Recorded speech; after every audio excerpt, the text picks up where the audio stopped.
Hello बच्चों, स्वागत है आप लोगों का आपके चैनल द नॉलेज पार्क में। तो आज हम लोग डिस्कस करेंगे रिप्रोडक्शन इन फ्लावरिंग प्लांट्स का लेक्चर नंबर 4। तो आज हम लोग कवर करने वाले हैं मेगा स्पोरोजेनेसिस को, यानी कि गुरु बीजाणु जनन। देखिए, हम लोग बॉटनी के अंदर या बायो के अंदर दो टर्म यूज़ करते हैं, एक मैक्रो और एक माइक्रो, या फिर मैक्रो को हम मेगा भी बोल सकते हैं। माइक्रो माने होता है सूक्ष्म, जो बहुत छोटा हो, और मैक्रो या फिर मेगा मीन्स मानते हैं काफ़ी बड़ा। तो जो मेगा वर्ड जो होता है वो यूज़ किया जाता है फीमेल के लिए, क्योंकि हमारे समाज के अंदर जो फीमेल का दर्जा है वो थोड़ा सा ऊपर होता है। बिना फीमेल की जो दुनिया है पॉसिबल नहीं होगी। तो इसलिए जहाँ पर फीमेल गैमेट या फिर जहाँ पर लिखा हो मेगा गैमेट या फिर मैक्रो गैमेट, तो वहाँ पर उसका मतलब होता है कि वहाँ पर फीमेल के पार्ट की बात चल रही है या फीमेल गैमेट की बात चल रही है। और जहाँ पर माइक्रो वर्ड यूज़ होता है, जैसे माइक्रोस्पोर हुआ या फिर माइक्रो गैमेट हुआ, तो वहाँ पर हम बात कर रहे होते हैं मेल गैमेट के बारे में। तो मेल गैमेट के लिए हमको यूज़ करना है माइक्रो वर्ड, और फीमेल वाले के लिए हमें यूज़ करना है मेगा या फिर मैक्रो वर्ड। तो देखते हैं मेगा स्पोरोजेनेसिस। तो इसकी डेफिनेशन देखते हैं क्या होगी। इसके नाम से इनकी डेफिनेशन क्लियर हो जाती है। मेगा मीन्स होता है मेगास्पोर किसके लिए यूज़ कर रहे हैं हम लोग? फीमेल गैमेट के लिए।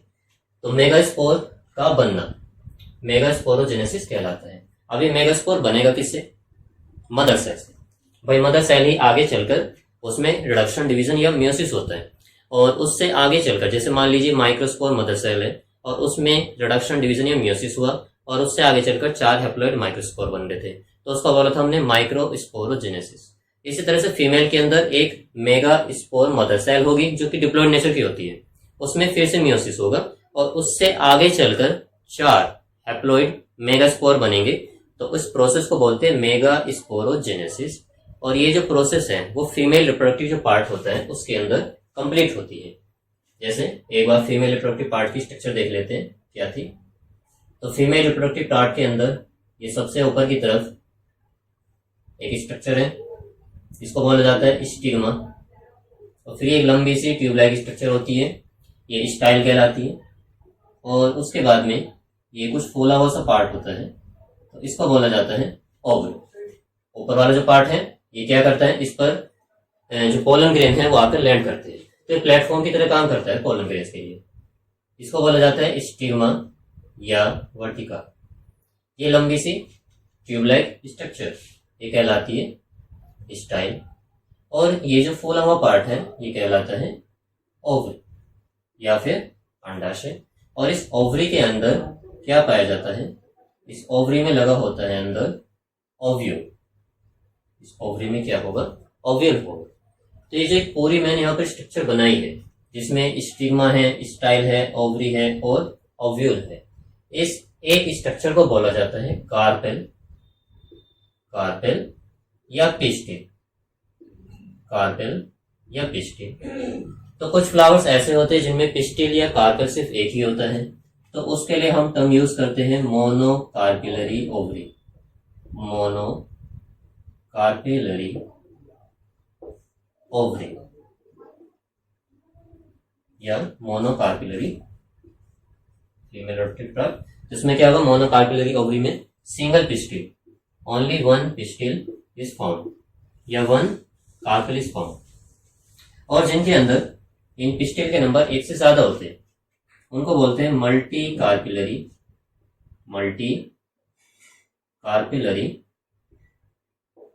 ओवरी। तो मल्टी कार्पिलरी के अंदर more than one pistil are found.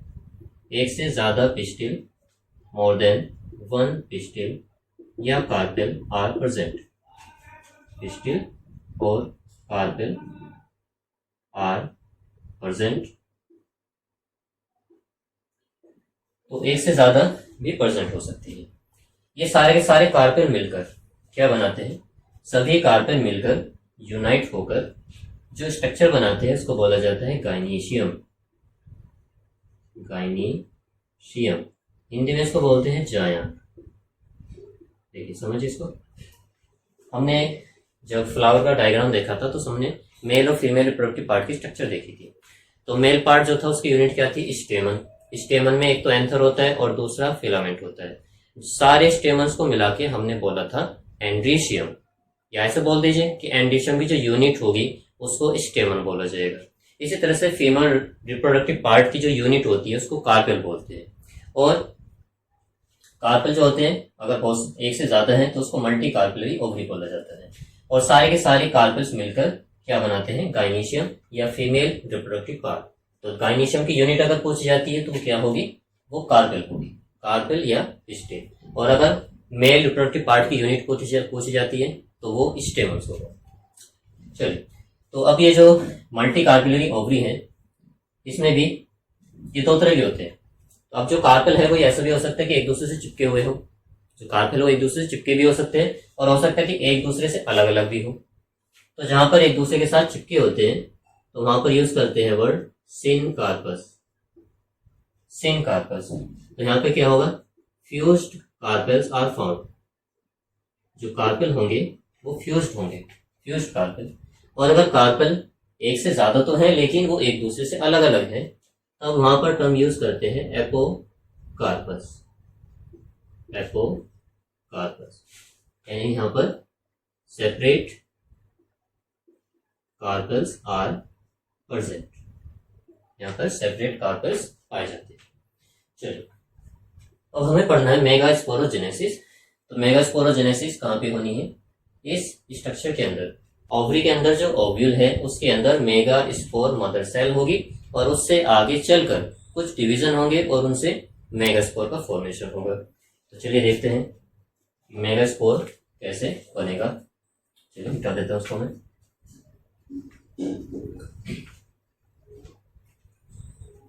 तो मेगास्पोर बनने की प्रोसेस को मेगास्पोरोजेनेसिस कहते हैं। ये प्रोसेस कहाँ पर होती है, ओवरी के अंदर जो ओव्यूल होता है उसमें मेगास्पोर मदर सेल में। तो मान लीजिए ये रही मेगास्पोर मदर सेल, यहाँ पर एक बड़ी सी मेगास्पोर मदर सेल दिखा देते हैं। और मदर सेल चाहे कोई भी हो, मेगास्पोर हो या फिर माइक्रोस्पोर हो, वे हमेशा डिप्लॉयड नेचर की होती है। तो मान लीजिए ये रहा क्या, मेगास्पोर मदर सेल। ये क्या है, मेगास्पोर मदर सेल।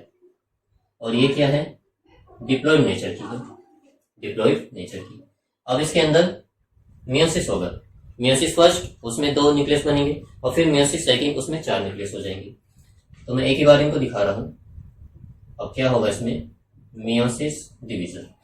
तो मियोसिस डिवीजन होने से इसके अंदर 4 न्यूक्लियस बनते हैं, 4 हैप्लॉइड न्यूक्लियस, जिनमें से 3 डीजनरेट हो जाते हैं यानी कि नष्ट हो जाते हैं, और सिर्फ एक मेगास्पोर या फिर एक न्यूक्लियस बचा रह जाता है। देखिए ये मेगास्पोर मदर सेल है, इसमें मियोसिस हुआ, मियोसिस होने से 4 हैप्लॉइड मेगास्पोर का फॉर्मेशन हुआ, जिनमें से 3 जो होंगे वो डीजनरेट हो जाएंगे। तो मान लीजिए ये जो 3 है ये डीजनरेट हो गई,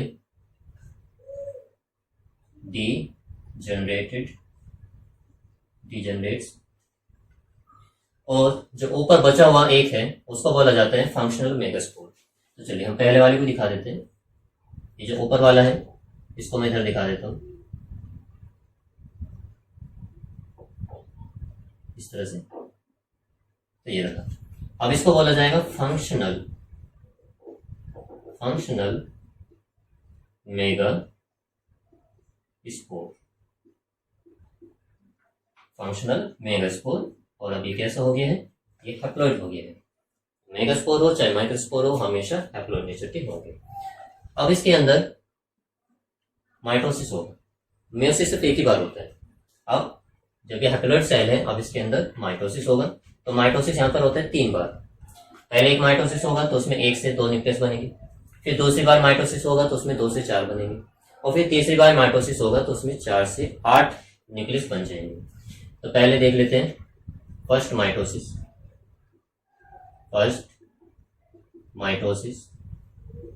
समसूत्री विभाजन। तो उसके अंदर 1 से 2 न्यूक्लियस का फॉर्मेशन हो जाएगा। ये रहा 1 और ये रहे 2 न्यूक्लियस। उसके बाद में इधर दिखा रहा हूं मैं सेकेंड माइटोसिस, दूसरा माइटोटिक डिवीजन, सेकेंड माइटोसिस तो 1 से 2 बन गए, अब 2 से 4 बनेंगे, 2 से 4 मेगास्पोर का फॉर्मेशन होगा। अब यहाँ पर सिर्फ न्यूक्लियस ही बनते हैं, सेल वॉल का फॉर्मेशन नहीं होता है। इसमें आगे चलकर फिर से एक और माइटोसिस होगा, तो थर्ड माइटोसिस, और थर्ड माइटोसिस जब हो जाएगा तो 4 हैप्लॉइड न्यूक्लियस बन जाते हैं, 1 2 3 4 5 6 7 8। ओव्यूल के अंदर मेगास्पोर मदर सेल है, डिप्लॉइड नेचर की होती है। उस मेगास्पोर मदर सेल के अंदर मियोसिस हुआ, जिसकी वजह से लास्ट में चलकर 4 हैप्लॉइड न्यूक्लियस बने, जिनको मेगास्पोर बोलते हैं। अब इनमें से 3 डीजनरेट हो जाते हैं, सिर्फ एक ही बच्चा रह जाता है जो आगे चलकर फीमेल गैमेटोफाइट का फॉर्मेशन करेगा। तो ये जो डेवलपमेंट है यहाँ पर हो क्या रहा है, सिर्फ एक मेगास्पोर से आगे चलकर फीमेल गैमेटोफाइट का फॉर्मेशन होगा। तो यहाँ पर जो फीमेल गैमेटोफाइट का फॉर्मेशन है उसको बोलते हैं मोनोस्पोरिक डेवलपमेंट। मोनो माने एक, स्पोर यानी कि मेगास्पोर। तो ऐसा फीमेल गैमेटोफाइट जिसका डेवलपमेंट सिर्फ एक ही स्पोर से हुआ है उसको बोलते हैं मोनोस्पोरिक डेवलपमेंट। अब ये बन तो गया हैप्लॉइड फंक्शन ऑफ मेगास्पोर। इसके अंदर पहला माइटोसिस हुआ, और माइटोसिस में हमें पता है क्रोमोसोम के नंबर इक्वल रहते हैं। तो यहाँ पर अगर n है तो ये भी यहाँ पर n और ये n होगा, तो इससे 2 न्यूक्लियस बने। फिर दूसरा होगा तो 2 से 4 बनेंगे, तीसरा होगा तो 4 से 8 बनेंगे। अब ये क्या करेंगे, ये माइग्रेशन स्टार्ट कर देंगे। ये क्या करेंगे, ये माइग्रेशन स्टार्ट करेंगे। तो एक बार ओव्यूल का छोटा सा डायग्राम देख लेते हैं रफली। ओव्यूल होता है कुछ इस तरह की स्ट्रक्चर होती है, कुछ इस तरह की। और यहाँ पर ये था हमारा मेगास्पोर मदर सेल। तो ये जो नीचे वाला रीजन है जहां से ये इंटेगुमेंट एक दूसरे से अलग है और छोटा सा रास्ता बन रहा है, इसको बोला जाता है बीजांड द्वार या फिर माइक्रोपाइल।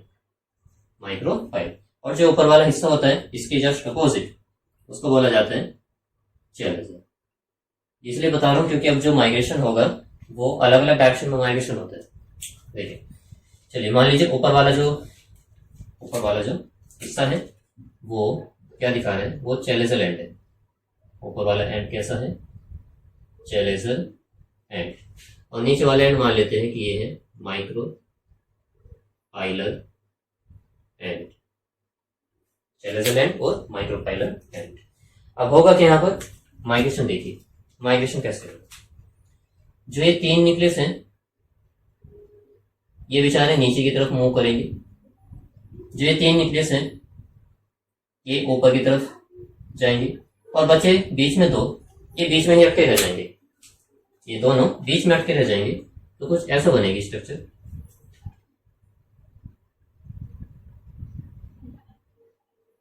3 नीचे जाएंगे भाई, 3 ऊपर रहने हैं, और 2 बीच में लटके रह जाएंगे।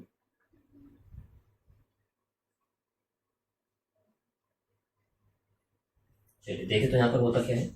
जो नीचे की तरफ आ रहे हैं उसमें आगे चलकर एक मेम्ब्रेन बन जाती है और न्यूक्लियस एक दूसरे से सेपरेट हो जाते हैं, कुछ इस तरह से एक स्ट्रक्चर का इस तरह से फॉर्मेशन हो जाएगा। और यहीं पर कुछ और भी स्ट्रक्चर पाई जाती हैं जो इन्हीं में इस तरह से निकली रहती है, इस तरह से स्ट्रक्चर्स हो गए। इसके अलावा जो 3 सेल्स ऊपर बनी थी उनको हम ऐसे दिखाएंगे। इनके भी चारों तरफ सेल मेम्ब्रेन का फॉर्मेशन हो जाता है।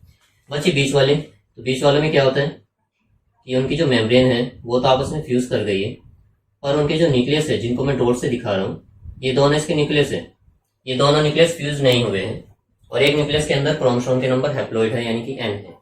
तो यहाँ पर ये 2n स्ट्रक्चर है, सेल एक ही है क्योंकि दोनों की जो मेम्ब्रेन फ्यूज हो गई है, तो सेल एक ही है लेकिन इसके अंदर क्रोमोसोम 2 है, तो ये 2n स्ट्रक्चर है। तो ये ऊपर वाला चेलेजल एंड था और नीचे वाला क्या था, माइक्रोपाइलर एंड। चलिए इनका नॉमेनक्लेचर कर लेते हैं, लेबलिंग कर लेते हैं इनकी। जो ऊपर वाली है चेलेजल एंड वाली सेल्स, इनको बोलते हैं एंटीपोडल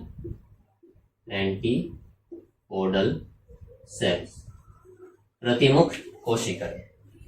जो ये है, ये बीच वाली ये बड़ी सी सेल जो है इसको बोलते हैं एग सेल, या सिंपली एग बोल दीजिए। ये जो दोनों है नीचे की तरफ, इनको बोला जाता है सिनर्जिड्स या सखी कोशिकाएं, सिनर्जिड्स या फिर सखी कोशिकाएं। और ये ग्रीन कलर में जो मैंने दिखाया है, इनको बोलते हैं फिलिफोम, फिलिफोम एपरेटस, फिलिफोम एपरेटस। और जब पोलन ट्यूब आती है तो ये पोलन ट्यूब को एंटर करने के लिए उसको रास्ता प्रोवाइड कराती है, फिलिफोम एपरेटस। तो एग और सिनर्जिड आपस में मिलकर एक स्ट्रक्चर बनाते हैं, उस स्ट्रक्चर को नाम दिया जाता है एग एपरेटस, एग एपरेटस। तो एग एपरेटस के अंदर कौन कौन से स्ट्रक्चर शामिल है? एक तो एग, ये भी हैप्लॉइड है, और सिनर्जिड्स, ये भी हैप्लॉइड है। उसके अलावा ये जो बीच में है अटका हुआ, इसको बोला जाता है पोलर न्यूक्लियाई, पोलर न्यूक्लियाई या सेकेंडरी न्यूक्लियाई, पोलर या सेकेंडरी न्यूक्लियाई। और ये एक 2n स्ट्रक्चर है। देखिए ऊपर की तरफ की जो है वो चेलेजल एंड है, नीचे वाला माइक्रोपाइलर एंड है। ऊपर की तरफ की चेलेजल एंड वाली 3 कोशिकाओं को या सेल्स को एंटीपोडल सेल्स कहेंगे। नीचे की तरफ जो बीच वाली सेल है उसको एग सेल बोलते हैं, ये भी हैप्लॉइड है। इसके बगल में लगी जो होती है राइट साइड में और लेफ्ट साइड में, तो उसको बोला जाता है सिनर्जिड्स या सखी कोशिकाएं। ये दोनों मिलकर egg plus synergids egg apparatus का फॉर्मेशन करती है। इन सिनर्जिड्स में कुछ और सेल्स भी होती है जिनको बोलते हैं फिलिफोम एपरेटस। ये क्या करती है, जब फर्टिलाइजेशन का टाइम आता है तो उस टाइम पर ये उसको पाथवे प्रोवाइड करती है पोलन ट्यूब को। पोलन ट्यूब के अंदर मेल गैमीट होंगे तो आगे चलकर फर्टिलाइजेशन करेंगे। बीच में जो अटकी हुई है सेल, इसमें इनके साइटोप्लाज्म तो आपस में फ्यूज हो गया है, लेकिन जो न्यूक्लियस है वो एक दूसरे से सेपरेट है। तो सेल एक ही है लेकिन जो न्यूक्लियस है वो 2 है, तो इसलिए इनको बोलते हैं पोलर या सेकेंडरी न्यूक्लियाई। और एक ऐसी स्ट्रक्चर है 2n स्ट्रक्चर। तो यहाँ पे ये जो मैंने डायग्राम बनाया है, जो डायग्राम बनाया है, इसको बोला जाता है female gametophyte, mature female gametophyte या फिर एम्ब्रायो सेल, फीमेल गैमेटोफाइट या फिर इसको क्या बोलना है, एम्ब्रायो सेल। कौन सी स्ट्रक्चर? ये वाली स्ट्रक्चर। तो ये था फीमेल गैमेटोफाइट का फॉर्मेशन। अब यहाँ पर जरा सेल्स को काउंट कीजिए, कितनी सेल्स है यहाँ पर, ध्यान से देखिए। 1 2 3 सेल्स ऊपर है, दोनों जो है तीनों की तीनों सेल्स एक दूसरे के न्यूक्लियस भी अलग अलग है और साइटोप्लाज्म एक दूसरे के अलग अलग है, क्योंकि एक दूसरे के चारों तरफ सेल मेम्ब्रेन बन रही है। तो 3 सेल्स ये रहे, नीचे 1 2 3 सेल्स ये रहे, तो 6 सेल्स हो गई। अभी जो बीच वाली सेल है, ये सेल तो एक है लेकिन इसके अंदर जो न्यूक्लियस है वो 2 है। देखिए 3 सेल ऊपर 3 सेल नीचे, 1 सेल बीच में, तो 7 सेल। कितनी सेल्स हैं? 7 सेल्स। ओके, न्यूक्लियस को काउंट कीजिए। जो ब्लैक कलर में दिखाया है डॉट लगा के वो न्यूक्लियस है। तो ऊपर 1 2 3, नीचे 4 5 6 हो गया। फिर बीच में 2 न्यूक्लियस लेकिन 1 सेल, न्यूक्लियस 2 है लेकिन सेल 1 है। तो 3 ऊपर न्यूक्लियस, 3 नीचे 6 और बीच में 2, तो 8। तो ये 7 सेल्ड और 8 न्यूक्लिएटेड स्ट्रक्चर है। ऐसी स्ट्रक्चर है 7 सेल्ड और 8 न्यूक्लिएटेड स्ट्रक्चर। तो इस तरह के स्ट्रक्चर को बोला जाता है पॉलीगोनम टाइप का, पॉलीगोनम टाइप का embryo cell, Polygonum type embryo cell. तो अगर क्वेश्चन आता है कि पॉलीगोनम टाइप का एम्ब्रायो सेल में कितनी सेल्स और कितने न्यूक्लियस होते हैं, तो हमारा आंसर होगा 7 सेल्ड होती है और 8 न्यूक्लिएटेड होता है। किस तरह का डेवलपमेंट होता है फीमेल गैमेटोफाइट का? Monosporic development. तो मोनोस्पोरिक डेवलपमेंट की मैं डेफिनेशन भी लिख देता हूँ यहीं पर कहीं पर, इसको आपको नोट करना है तो कर सकते हो, स्क्रीनशॉट ले सकते हो इसका।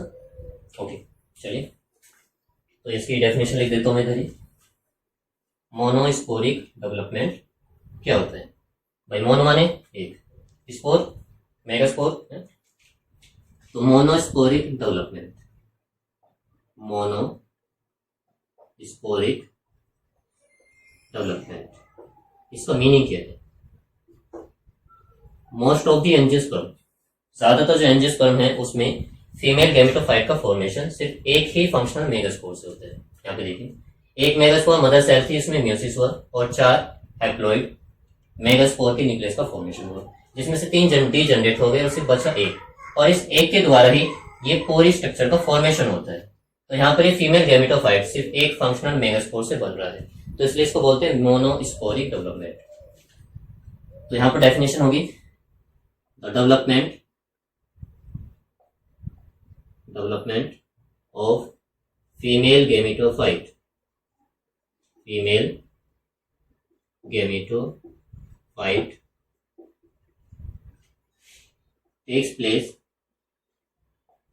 takes place from only one functional megaspore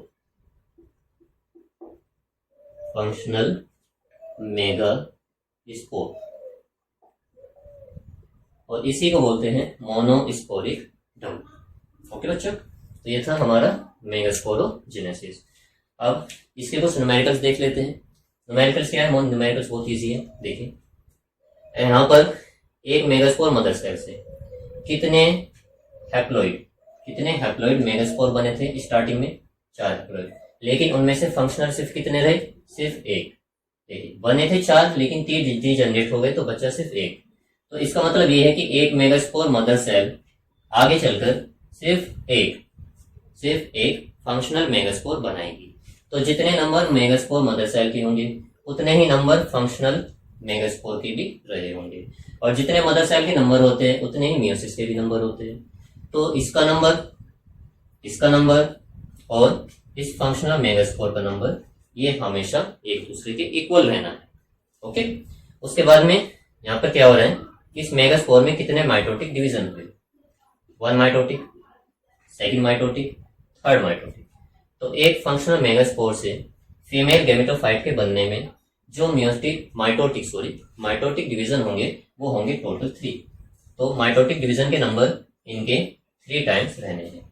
तो चलिए इसको रफ करके जरा हम फॉर्मूले लिख लेते हैं और उसके कुछ न्यूमेरिकल्स करते हैं फिर। तो अच्छा ये है formula, number of megaspore mother cell is equal to number of meiosis division, and number of meiosis division is equal to number of female number of functional megaspore is equal to number of female gametophyte। इन सबके number एक दूसरे के equal रहने हैं। भाई अगर एक megaspore mother cell है तो उससे एक ही मियोसिस होगा और उससे एक ही आगे चलकर फंक्शनल मेगास्पोर बनेगा। 4 बनेंगे पर 3 डीजनरेट हो जाएंगे तो सिर्फ एक ही फंक्शनल रहना है, और एक फंक्शनल मेगास्पोर आगे चलकर एक मैच्योर फीमेल गैमेटोफाइट का फॉर्मेशन करेगा। नंबर ऑफ माइटोटिक डिवीजन अगर निकालना है तो इनमें से किसी का भी नंबर निकाल लीजिए और उसको 3 से मल्टीप्लाई कर दीजिए, तो 3 into number of functional megaspore. एक क्वेश्चन देख लेते हैं। क्वेश्चन ये है कि if there are 100 megaspore mother cell then calculate. तो कैलकुलेट कीजिए, क्या कैलकुलेट करना है? नंबर वन फंक्शनल मेगास्पोर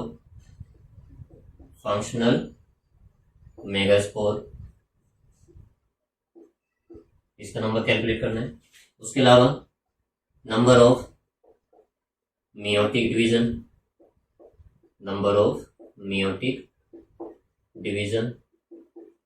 यानी कि मियोसिस, और नंबर ऑफ माइटोटिक डिवीजन, इन सबको हमें कैलकुलेट करना है। चलिए देखते, हमें यहाँ पे क्या दिया हुआ है? 100 मेगास्पोर मदर सेल है, यानी कि इनका नंबर दिया हुआ है, और क्या पूछ रहा है? नंबर ऑफ फंक्शनल मेगास्पोर, इसके नंबर, और नंबर ऑफ मियोटिक डिवीजन यानी कि ये पूछ रहा है, और नंबर ऑफ माइटोटिक डिवीजन इसको पूछ रहा है। देखिए ये चारों के नंबर एक दूसरे के इक्वल रहने। अगर ये एक है मेगास्पोर मदर सेल तो एक ही मियोटिक डिवीजन होगा, उसमें एक ही फंक्शनल मेगास्पोर बनेगा और एक ही फीमेल गैमेटोफाइट बनेगा।